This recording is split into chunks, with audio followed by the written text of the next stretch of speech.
विरोधी पक्षनेते पदाबाबत देवेंद्र फडणवीस यांनी संकेत दिलेत। विरोधी पक्षांचं मूल्यमापन संख्येनं करणार नाही असं फडणवीस म्हणालेत।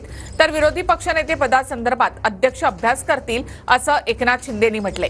तर विरोधकांसोबत संवाद साधण्याच्या फडणवीसांच्या भूमिकेचं स्वागत आहे असं जयंत पाटलांनी म्हटलंय। विरोधी पक्षाचं मूल्यमापन संख्येनं करणार नाही।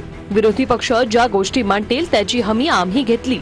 फडणवीस आम्ही विरोधी पक्षाचं आकलन किंवा मूल्यमापन हे संख्येने करणार नाही, तर महाराष्ट्राच्या हिताकरता ज्या ज्या गोष्टी विरोधी पक्ष मांडेल त्या स्वीकारण्याची या ठिकाणी हमी देखील आम्ही घेतलेली आहे।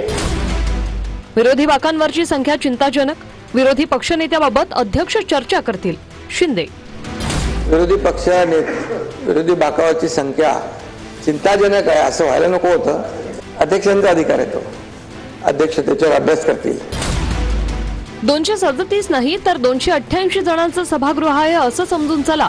जयंत पाटील अपक्ष 237 आलेला, तुम्ही तिघांनी एवढं मोठं मन केलं पाहिजे की 237 आपल्या बाजूने तसं न समजा 288 जणांचं हे सभागृह आहे।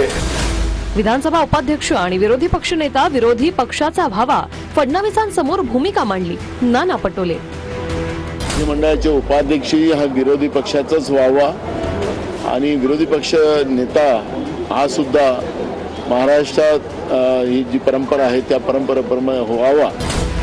आमचे 47 आमदार विरोधी पक्षनेतेपद द्यावं अशी भूमिका मांडली। बघू काय होतंय ते। वडेट्टीवारांचं वक्तव्य।